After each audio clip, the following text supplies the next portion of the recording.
these motherfucking niggas stay up. Talk to their ass like this. Monday, let's get la la, chop chop, eat, look out, Yeah! education, love is NBC. Good body, you know we never sober. It's the bonus flow, you know we take it over. Yeah, we on a roller coaster. Let's go!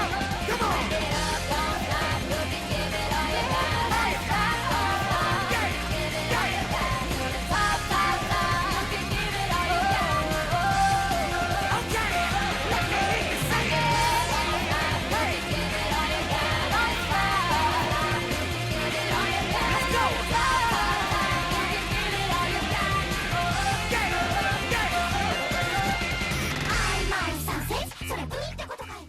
Anime and hip-hop may seem like two different worlds, but their connection is surprisingly deep. Both thrive on stories of struggle, resilience, and self-expression. This video is technically a part 2 on my history video on Japanese hip-hop, so if you're interested in that, please check this video out because I put so much effort into that and it's actually my favorite video I've ever produced. So if you're interested in the first half of this video, go check it out after this. Besides that, let's dive into the history between anime and hip-hop. In the late 90s and early 2000s, anime blew up in the West. Shows like Dragon Ball Z, Cowboy Bebop, and Naruto became iconic.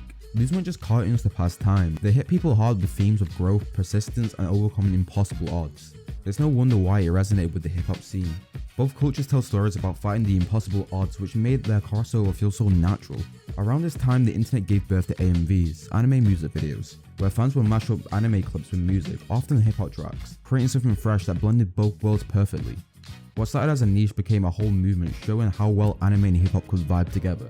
And then came Samurai Champloo, a game changer, an anime that mixed Edo period Japan with hip-hop culture, with the legendary soundtrack produced by legendary figures like Nujabes, Shingo 2, or Yamahitoro cemented this as a masterpiece. It wasn't about telling a story, it felt like a tribute to hip-hop itself. The beats, the flow, the energy, it all came together in a way that proved that anime and hip-hop could coexist beautifully.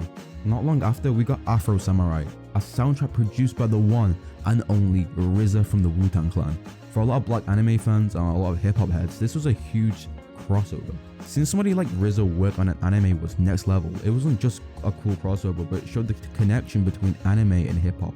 Even Kanye West got in on this with his music video for Stronger. It took heavy inspiration from Akira, a classic anime about rebellion and power. This was one of the first times a major hip-hop artist openly showed their love for anime, bringing the fandom into the spotlight and introducing it to people who might have not understood what anime exactly was at the time. By the time the mid-2000s rolled around, anime was everywhere, and hip-hop was popping up more and more in anime itself. Characters like Killer Bee from Naruto brought hip-hop vibes even if they were a little bit over the top. It was a sign that hip-hop culture became so pervasive that it was now part of the anime culture too. Meanwhile, shows like the Boondocks were doing their own thing. While not technically anime, it was heavily inspired by the style and often referenced it. The show also featured hip-hop legends like Snoop Dogg and Exhibit, and tackled issues relevant to the hip-hop community. It was a bridge between the two worlds, helping amplify the connection in its own way. Around this time, lo-fi hip-hop also started to flourish and really started to hit the mainstream as well. I go into this more in my previous video, so if you're interested in that, check it out. Then in the late 2010s, the rise of SoundCloud and trap rappers made a new wave, bringing a new wave of artists onto the scene like XXXTentacion, Lil Uzi Vert, and Juice WRLD, who all started showing their love for anime openly. These artists grew up watching Naruto and Dragon Ball and other classics, and this is extremely noticeable through the references throughout their songs.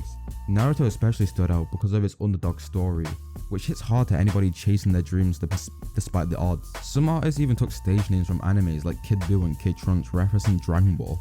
At its core, both anime and hip-hop go into extremely dark subject matters, from mental health to suicide to murder to human desperation, to politics, to love, to romance, to so many other different subject matters. Both genres tackle these equally as much, and I think the overlap between them is really what helps them blend together so well. Both genres have a goofy and happy side to them, and both genres have both dark and depression and sad parts to them. And because of that, I think that's what helps them overlap so easily. Seeing these two worlds collide is wild in the best way possible. They've built a cultural bridge that's not just about fandom, but a mutual respect and shared experiences. And because of that, that's why the hip hop community and the anime community love each other dearly.